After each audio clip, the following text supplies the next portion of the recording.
Broadcasting live from the Business Radio X studios in Atlanta, Georgia, it's time for Atlanta Business Radio, spotlighting the city's best businesses and the people who lead them.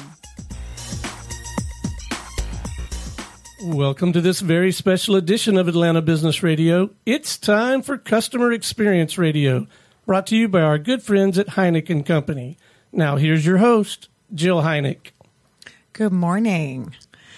Thank you for joining us for another edition of Customer Experience Radio. I'm really excited to have here with us today Katie Logan and Jen Melby with Piedmont Healthcare.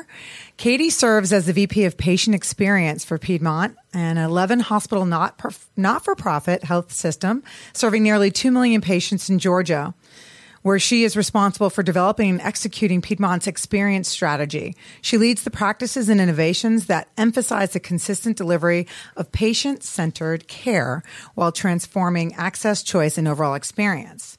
And Jen Melby serves as the Director of Experience for Piedmont, and she leads the delivery and operationalization of innovations and programs focused on transforming access and overall experience for patients. Welcome, both of you. Thank you. Excited to be here. We're going to have to work on that description, though. It's hard to say. And I had coffee, so I don't know. Maybe it's just me. Well, I wanted to thank you again for joining us, and I want to really focus on the exciting part of healthcare now focusing on the patient experience. And I think it's really intriguing that there is an actual dedicated team within the hospital to do this. So could you talk a little bit, Katie, about, what inspired Piedmont to do this and how long it's been in existence? Yeah, absolutely. So we're excited to be here and to be able to tell that story because it is something that is up and coming in healthcare, but we feel that Piedmont has really gotten out ahead of that, more so in the industry. So let's see, thinking back, I've been in this role 3 years now, came from marketing and physician outreach where we started thinking about the customer experience and the difference between the customer and patient and how people are shopping for healthcare and how that continues to transform as things become more transparent around cost and quality and high deductible plans. So we've been in this seat now, driving experience and thinking about how that's different for Piedmont for a few years. And what led us to this point is really looking out to the market and saying, how are we going to differentiate ourselves? And what is it that we really want to be known for? Because high quality and safe care are table stakes. It's what patients expect and demand when they walk into one of our settings. But everything else around it is kind of a hassle. And there are opportunities to really improve that and do things differently. And so it was thrilling work to really think about it and start to strategize on what that means for not only Piedmont, but Atlanta and the communities that we serve now statewide. And the commitment to put a team in place to really deliver on that has been a lot of fun, but a lot of hard work. Oh, I bet. So how many people are on your team? Let's see. We've got Jen as the day-to-day lead and our director, and then we have a few dedicated program managers, and then we have a dotted line team of IT professionals as well. So all in all, it's about, 10 spending time on this every day. And that's grown. It didn't start at the beginning with 10 people. It really started as me showing up at an office one day and saying, how are we going to execute on this work? And strategically and slowly but surely, as the work has taken off and grown at scale, we've added resources. So, John, talk a little bit about how you're executing. Well, a lot of what we've started with our initial focus is really around how to make it easier for patients to access their first step of care. So getting into a physician practice. So a lot of how we implement is working side by side with our physician organization, really just trying to figure out what are the hassles and the processes around getting an appointment, getting in the front door. So a lot of it is just collaboration with our physicians, with our IT folks, and the people who are on the other side of the phones is where patients are calling in and asking questions, looking for appointments. So I think That's our first focus area. As we've gotten underway with some big transformational things around letting people schedule their own appointments, now we're starting to tackle, all right, they got their appointment. How do we make it easier for patients to not have to fill out the same paperwork 10 times and not have to fill out 10 pages of paperwork?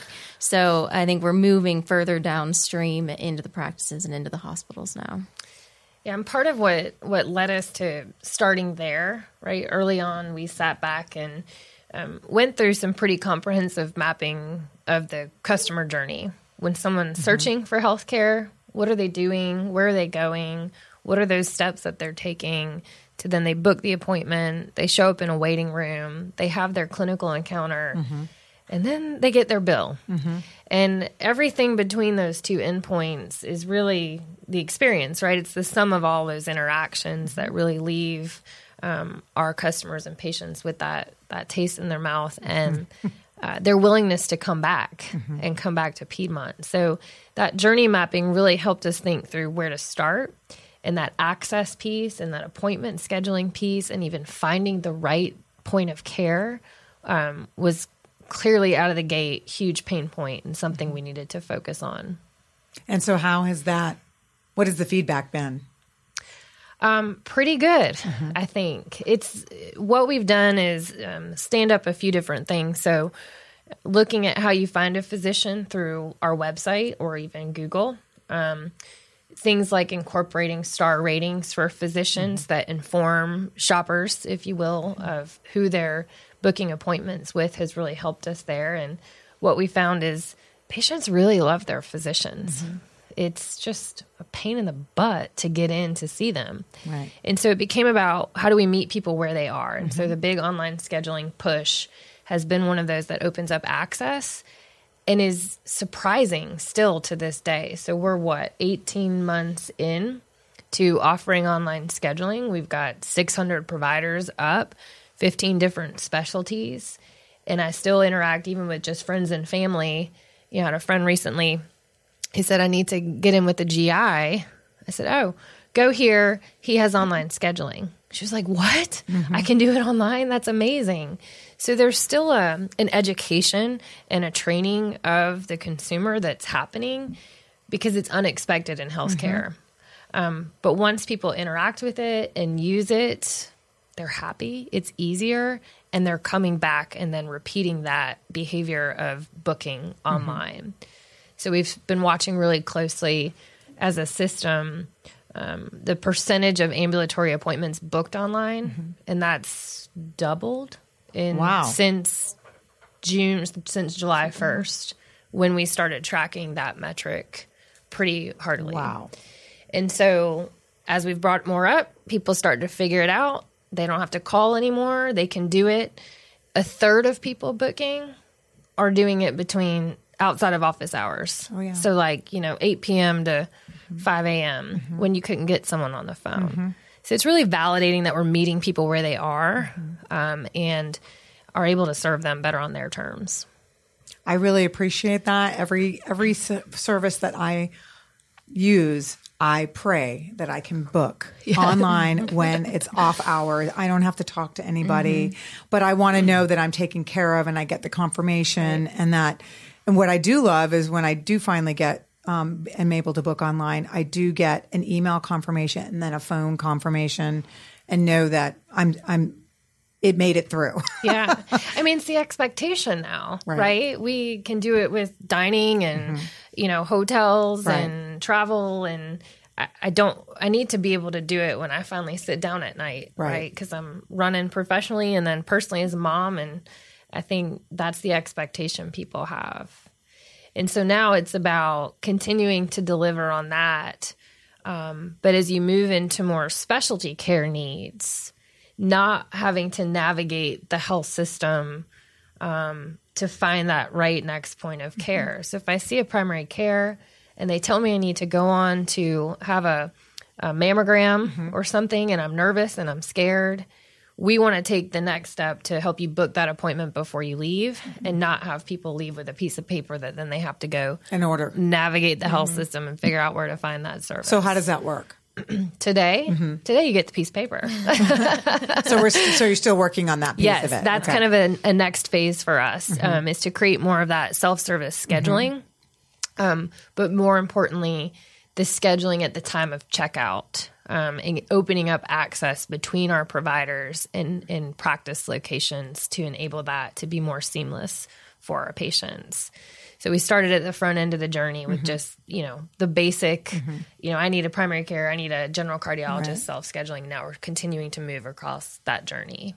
So how are the physicians or the providers responding to it? Because I know the healthcare system in general can push back a little bit when it comes to digitizing the process and making it a little easy for the actual patient. So what is your feedback there? What would you say, Jen? I think they've come along. I think initially there were more resistors than adopters. Right. And I think one of the ways that we approached it is we just need to get this off the ground. And so bring a few physician champions with us to allow us to pilot. And then we had some data and some proof points to say people are adopting this. They're actually really eager to schedule their own appointments and do a little bit more self-service. And they're showing up for their appointments. I think that was one of the big concerns is if you let patients do scheduling, for instance, on their own, they might not show up. They might not be that serious about it. Which I think is interesting, and something that we were readily able to disprove. They're showing up in the same way if they called and scheduled with you, by talking to your front desk coordinator. So I think just getting out the gate, getting some data, getting some proof points allowed us to say, no, patients, they're wanting it. You're getting more patients through this. I think that was a good data point for us. I think a third of our patients that were scheduling online had never been to Piedmont before. So it's an ability for us to actually reach new markets just by having an easier way to access care. I think that's huge. And it's that shift of thinking that, healthcare, traditionally, the doctor is there and you will come, right? You need them. They have the subject matter expertise. And as the industry continues to shift to more retail options and more disruptors continue to enter the market, we've got CVS and, Amazon trying to solve all of our problems. We have to be more nimble and respond to that. And I think consumers, back to the expectation, the convenience, we were saying this yesterday, is currency. And that is what's going to ultimately shift someone, we think, into choosing our health system. And that mindset for physicians is slowly, I think, shifting and realizing that, okay, it's not as bad as we thought it was going to be. And there's benefits to doing this. And they stay busy seeing patients. And that's ultimately, they're calling what they want. Right. So we're trying to take the hassle of the booking and make it easier for them as well. How does that translate with the front desk, the call coordinators? How does that translate with them? So they're there in case you need to call and press 0, or are they also managing the online process? I think it's really helped streamline their day-to-day. Traditionally, if you go into physician practice and you see that person at the front desk, they're managing probably 5 different things at the same time, having to, tell the person who's standing in front of them to hold while they turn and answer the phone that won't stop ringing. So I think after implementing it and getting them comfortable, they have realized this is actually beneficial for me, where I can provide better face-to-face service with the patients who are right there in front of me without always being distracted by a phone call. And if I need to reach out to somebody who's scheduled online, I can do that on my own time. And so I think there's been some convenience added to their day-to-day as well, which was our intent. I think this wasn't just something that we were going to force on our practices and the rest of the healthcare system all in the name of patient care. Like there is a benefit to efficiencies and workflows by adding digital solutions, like online scheduling is just one example. Yeah. I think it's to the point earlier that Jen made that we have these dedicated resources and this team that helps lead the charge and drive the discussion and bring the tools in and work through all the stuff that has to happen. but it's with deep collaboration and partnership with other parts of the organization that actually makes it work. And the change management and cultural aspects of putting a tactic like online scheduling in place, that's where the real work begins. And I think why we are seeing a slower movement and adoption around these types of experience programs in our industry, because there's big, giant systems. Where do you start? Right. And the physicians and their preferences and how they run their practices, it becomes more about standardization and efficiencies. And those are tough conversations to have. But that's kind of the secret sauce to making any of this come to life and work for the patient. So I think you've tackled, like, online booking is huge, right? So that's a big one. So what's a close second? I think another good example is our mobile app, which builds upon the online booking, but becomes another digital tool that enables us to have a different relationship with our customers and patients. The idea that you can have everything in the palm of your hand to access Piedmont services, physicians, and even go on into physical wayfinding. So one of the things we did with the app was follow the blue dot technology at every hospital, where it helps you get your driving directions, tells you where to park. And if you're anywhere near the Atlanta campus lately with construction and a new tower going up, road closures and things like that, it can help notify you, save your parking spot, and get you on your way. So we've done a lot around the Piedmont Now mobile app to take the hassle factor out, bring things like online scheduling into another channel. So if you're someone that prefers to interact via mobile, you can now do that as well. You don't have to go to a website or look at a horrible website on your mobile phone, right, and Zoom and try and figure it out. Right. And really just making it accessible. And so that's been a huge focus over the last year. I think that's another example of tools and programs that are making it easier for people to interact with the system. What are you hearing how are you getting feedback from the patients? Is it after they've visited the first time, or are you just sending out random surveys? How are you getting feedback from the actual patients? Yeah, so there's a few things that we look at. With something like the app and online scheduling, we can get email feedback. You can submit reviews through the App Store, things like that. And for the most part, it's generally very positive. We get a lot of anecdotal feedback coming from the practices and operations and clinical folks sharing experiences. But we do formally survey through a tool after most visits in the inpatient setting or in the practice setting that helps us look at opportunities. Our ultimate measure of success with experience for us right now is Net Promoter Score, which is used in a lot of other industries and is kind of slowly making its way into healthcare as well.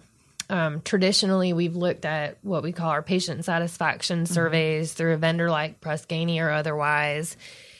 A lot of government requirements around the questions you ask and how you collect that information. And it can be meaningful, but it hits that one point of care, that one point on the customer journey. And we feel like Net Promoter Score helps us take a broader look at, are they going to come back? Are they going to choose us again next time because we've done more around all of those interactions? And our NPS is pretty favorable. Sounds like to me it would be a no-brainer. Yes. I want to know where my car is when I come out from there after, I've just had this conversation about probably something I don't want to talk about with the doctor. Yeah. And I don't want to have to think about where my car is at. So you don't. And we walk the halls every day. And, I like having our offices on the campus, right, with the hospital and with the patients roam in the halls and the clinicians roam in the halls, because that's what we're solving for.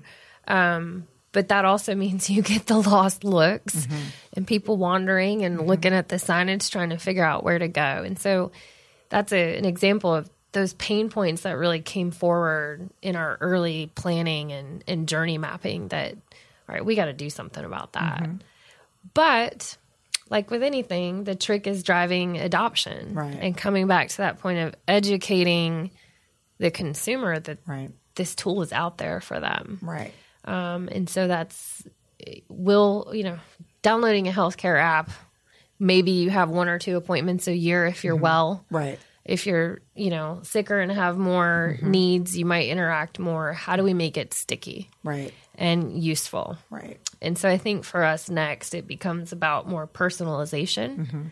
So right now, anyone can use the app. You don't have to log in. It's low barrier. That was done intentionally. Right. Up next is how can we bring, Jill's information forward and have less clicks and less punches for you to get out somewhere else. And so Much that's what we're starting appreciated. to explore. That is much appreciated. So talk to me a little bit about how this is Piedmont's comparing to other hospital systems in the U.S. when it comes to patient experience. You want to take that one? Sure. I mean, I think we get to interact with a lot of other health systems at conferences and things, and more often than not, people are asking us questions of how we've been able to deploy what we have at the speed at which we've deployed. And so I think with our unique focus has been from a patient experience perspective, and I think meeting a lot of other systems, they're trying to do it out of different departments. And so it just affects how they're able to deploy something like this. Right. Like they're doing it out of an access center shop, or they're trying to do it out of an operations role. And so I think this gives us the brevity and scope around. We've got a very large commitment to the patient experience. We have a dedicated team. We've got buy-in throughout the organization. I think Katie spent the first 2 years just going around and talking to people and getting them to understand what we're trying to do. So by the time that we were there knocking on people's doors to say, hey, we're ready to implement, I mean, I think we had already laid the groundwork. So I think that's kind of set us apart and kind of set us, given us a leg ahead on a lot of other systems. Yeah. I think we're starting to see more and more adoption of roles like chief experience officer.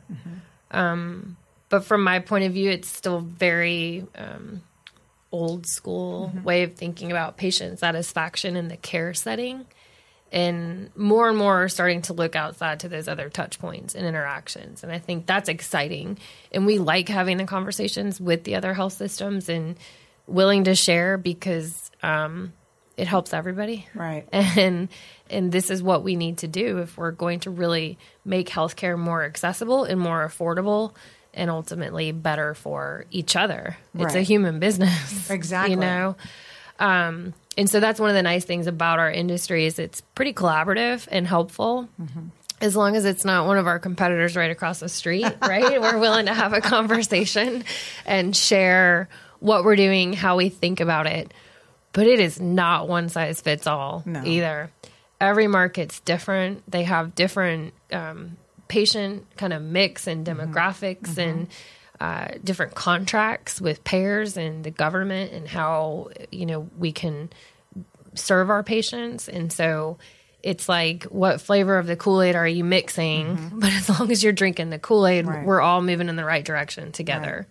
So it's fun and it's neat to see more and more kind of picking up and trying to figure it out. And if we can help them deliver it in a more accelerated fashion based on some of the learnings and journey we've taken, I think that's kind of unique and special for us. And it gives me satisfaction professionally, just thinking about that. Absolutely. So are you doing any kind of collaborative work with other markets or where I know they're asking you when they meet you at a conference, what you're doing and how you're doing it, but is there any other collaborative kind of masterminding going on with other markets around the country in terms of the patient experience? That's a good idea. We should do that. Yeah. I think So no. Yeah, exactly. I think where we do that the most is more around the digital tools specifically. So 6 or 7 health systems were all deploying the same kind of technology and functionality, driving towards something like the mobile app and wayfinding or, improving the billing statements. We participate in cohorts and groups to talk about how and lessons learned and best practices and that sort of thing. But right now it's mostly focused on I'd say the specific tactics and solutions. Okay. Which is unique in itself, because I would say, and I don't know if Jen would agree, our industry is so tied and beholden to the EHR technology and the electronic health record systems. And they're huge investments, and they drive huge value and make things better for everyone. But they're not, the exact technical solution we need to deliver on innovative programs. Right. And so we're constantly trying to navigate, what's that technology stack look like? What do those integration points look like? And a lot of it's uncharted territory. Right. Trying to get the EHR to work and collaborate and move forward with us. And so that's another area, I think, across the country that we can be better partners to each other on how to change that conversation. So let's talk a little bit about patient experience versus customer service, and how you guys are differentiating in that respect. I know we've talked about digitizing and doing the online booking, and as a patient myself, I know that it is, I want to have an experience like you've been talking about, from point A to point Z, whatever, and all that in the middle.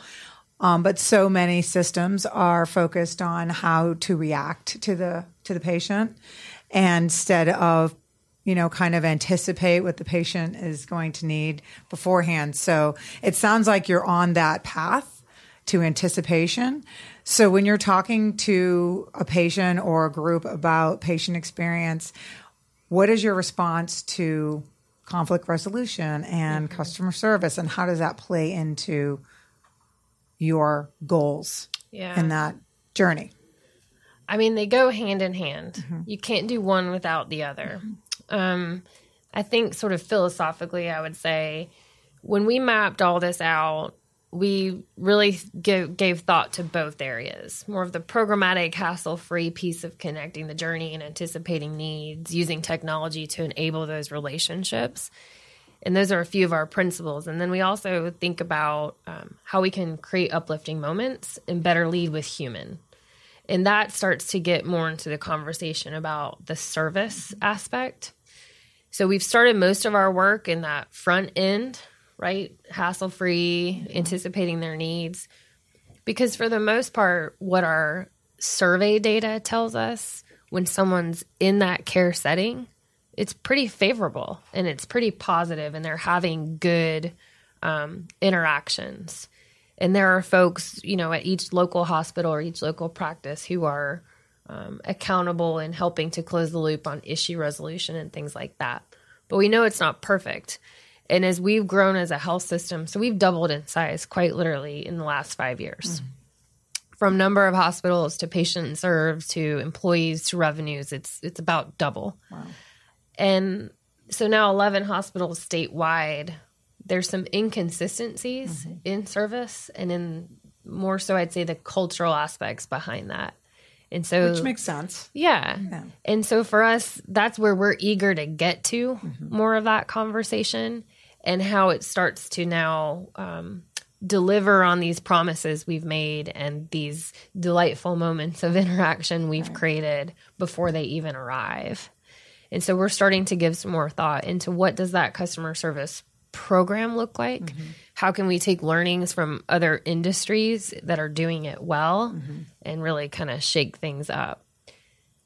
Maybe it's not ever centralized and run out of our shop, but the way we're looking at it is, can we help design some of the principles and guardrails and expectations that then can be localized, because the market's different in Columbus than it is in Mountainside. And we need to be able to have those personal interactions, and that personalization is key. And the expectations are going to be different in each market, That's right? So what I get in Atlanta is definitely going to be different than what I get in Columbus, but my expectations have been set. Yes, absolutely.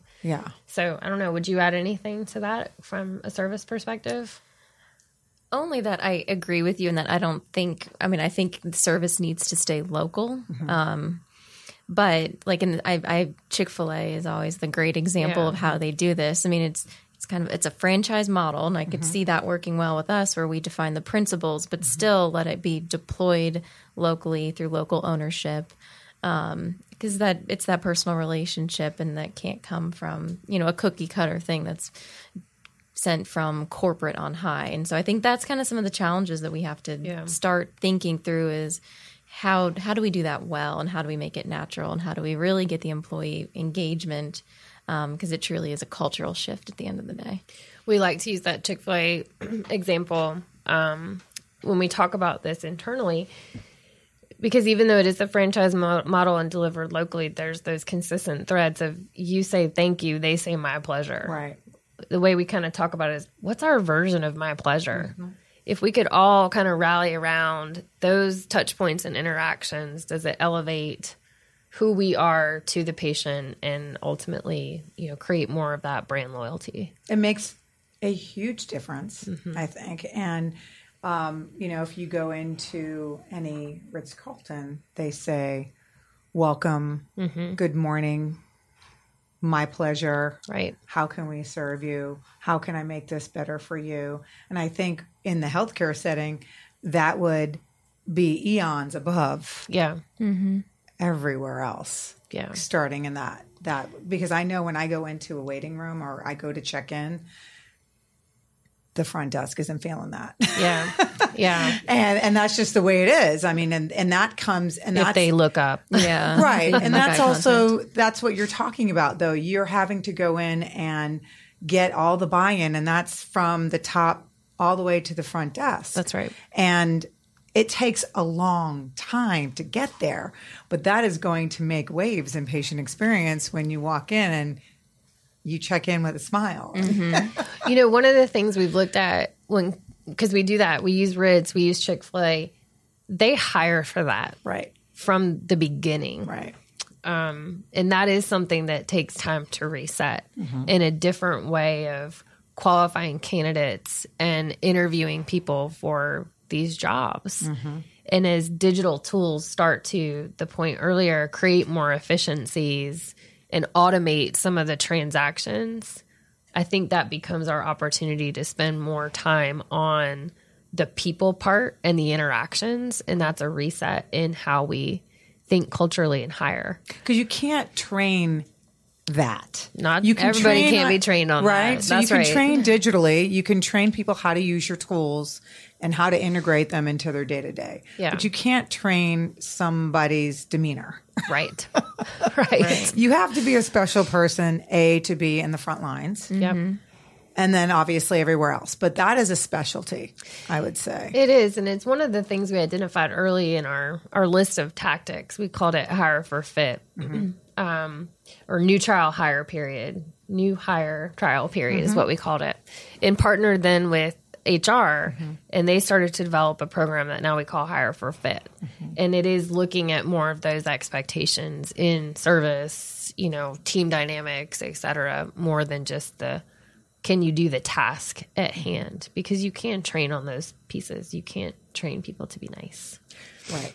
So we've seen some movement in that. But to your point, it takes time. And then all that growth through acquisition where new people and new cultures are becoming a part of Piedmont. How do we look at that enterprise-wide? That's our opportunity. So does Piedmont have like a patient onboarding program or a patient, when you're a new patient, what are you doing, that actual visualization of the journey when you become a patient at Piedmont?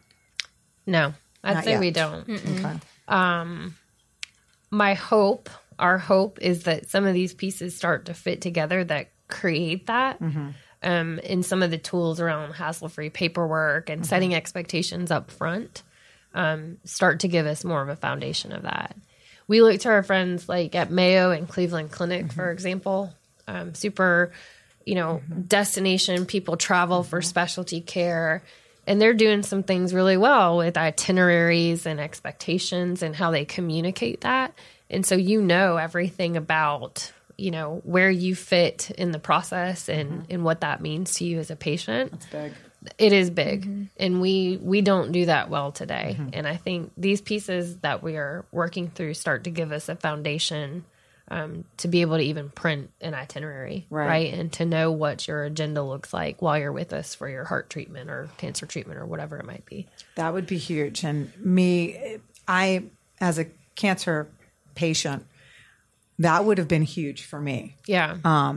Obviously, there are essentially no hospitals doing that at this time.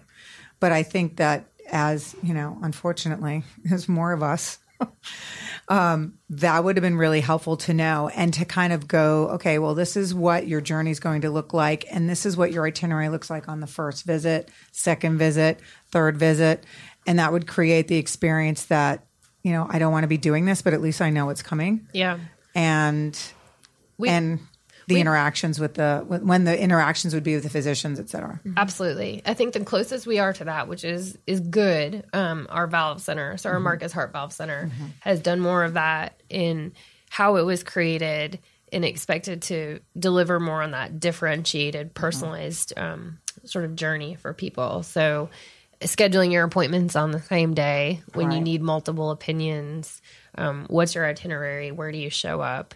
We've done a really good job in that one specialty area of starting to deliver on some of that. And so now it becomes, how do you scale that? Right. And it's a big task. It is. And it's complicated by the fact that physicians are affiliated with Piedmont, but own and operate their own practices. And our ability to influence all of that becomes a little bit more complicated. Doesn't mean we shouldn't, and doesn't mean we aren't trying. So it's not a franchise model, but they're associates, right? And they have certain things to adhere to from a Piedmont perspective, but inevitably they're running their own business. That's right. The day-to-day operations are theirs, right? But as they join what we call the Piedmont Clinic and become affiliates of the health system, we're really focused on, are they meeting the quality and high, safe, reliable care as being a part of that Piedmont network. And now with this work, it starts to give us an opportunity to expand into those other touch points. So are either of you patients of Piedmont? Of course. Yes. And have both my babies at Piedmont. Okay. So you've had that experience. And there's a reason why I stay in this job. There's so much opportunity. So when you had your kids, was the digital piece there yet? Okay. None of it was there. It's complicated by the fact that my OBGYN was an affiliate physician, but not, quote, employed by Piedmont. The registration process was confusing. Where I showed up to deliver my baby was confusing. And this was, my first child almost 8 years ago. So we've come a long way in that. And I think it is that constant reminder of why we're doing what we're doing. Like I mentioned earlier, walking the halls, but then when you become a patient, or just my husband the other day trying to book an appointment because he had a sinus infection. I'm sorry if he's listening, but he had a sinus infection. And he's like, I need to go to the ENT. I'm like, no, you don't. You just need to go to quick care and get checked out. But there's so much confusion about where to go and how to access. And so it's that we're trying to make it easier, but we have to educate people along the way. And then will the people go to where you are educating? Like, how are you going to get that information to them unless they're looking for it? Right. And sometimes you need to know that before you're actually sick. Yes. Yep, you do. And then it depends on your insurance and your deductible and your willingness to pay and what that looks like. So it's a lot of moving parts. It is. And so, while we like to compare ourselves to other industries, it's not that, one-to-one transaction every time. That's the same every time. Right. It depends. And I hate to say that, but it's not like going on the Amazon app and you're just like checking out and like, what's that experience like? Right. And then they start offering you, other things based on your buying behavior. If we did that in healthcare, we'd be creepy, right? And you'd be offended. I was going to say, there a HIPAA rule against that? Of course there is. But that is the fine line we walk of, the consumer expectation in the delivery of healthcare. It's a very fine line when we start comparing ourselves to the Amazons and how much are people willing to give. Wants that. Right? They do, but not quite that much yet is what we're seeing. Yeah.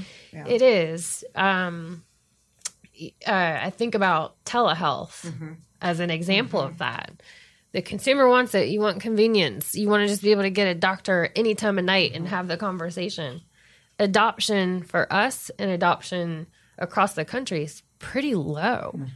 So, we have Piedmont on Call, and you can open up the app or on your computer, cash visit any time of day, get seen by a physician. And the utilization and adoption has been very, very slow because there's like this barrier that patients can't quite overcome yet of, what do you mean I'm not going to be physically in a room with a doctor and they're not going to like lay their hands on me and evaluate me? That's still a little... You're just going to answer a battery of questions and they're going to try to help you. Right. And they can see you on a video screen. In the short term. Right. Right. So I think that's a good example of where we as consumers say we want it, but then when the offerings are there, we're not quite yet. Not quite yet. There's still that trust and relationship with the provider at the core of healthcare. Do you, either one of you, have a kind of wow experience that you've heard about or received from a patient, and in regard to, what you've been deploying in terms of the programs you've been deploying lately? Anything off the top of your head that you want to share with our listeners? I mean, outside of that was so easy, that was so convenient booking, we've seen as part of this work, excuse me, I've got a little cold. As part of this work, we've made some improvements to our billing statements as well to make it easier for people to read. Imagine that. That was my favorite one, actually, in the work we did to come up with all this. Every focus group we had, we spent 10 minutes talking about the billing experience and insurance and how greedy the hospitals are before we could ever get to, what could we do to make it better? What do you think about this idea? So anyway, we have done some work and partnered with a different provider to improve our statements, make it easier to read, but more importantly, make it easier to pay through a portal that's quick, easy. You enter your code, you click, you pay, you're on your way. But we've also rounded out that offering with payment plan options, self-service, and ways to interact with the health system. So we're starting to see a lot of positive feedback and improvements in how people interact with us on that back end of the journey as well, that are coming across as more wow moments for me, because no one says wow about paying a bill. Right. But when you start reading feedback and you're getting 5-star smiley faces, as you're rating for the billing experience, I'd say we've done something right. That's huge. It is. Because no one feels good about paying a bill. Right? I don't want to sit down and go through that. No, and that kind of but they're giving us that feedback. Amex is doing that where you can pay your little portions of your bill and it's automated, through the app. So it's taking after that concept where people feel like they're in control. Yes. And I think that's the biggest takeaway for me from what you just said is when I feel like I'm in control of my healthcare in all aspects, that's when the experience is good. Yeah. Right? I think that's a really good way to say it, and a good reminder for us as we continue to execute this work. It is about that. Because most patients feel like they're at the mercy of the system because that's just the way it's always been. And what I'm hearing from you is that you're breaking away from that mold and modernizing the experience. Yes. And really helping people feel good about it, and you're partnering with them in their journey rather than dictating their journey. Yes. I think one good example of that is we've also enabled some functionality where if you're trying to schedule an appointment and the next available 6 months out, we're letting you get yourself on a wait list.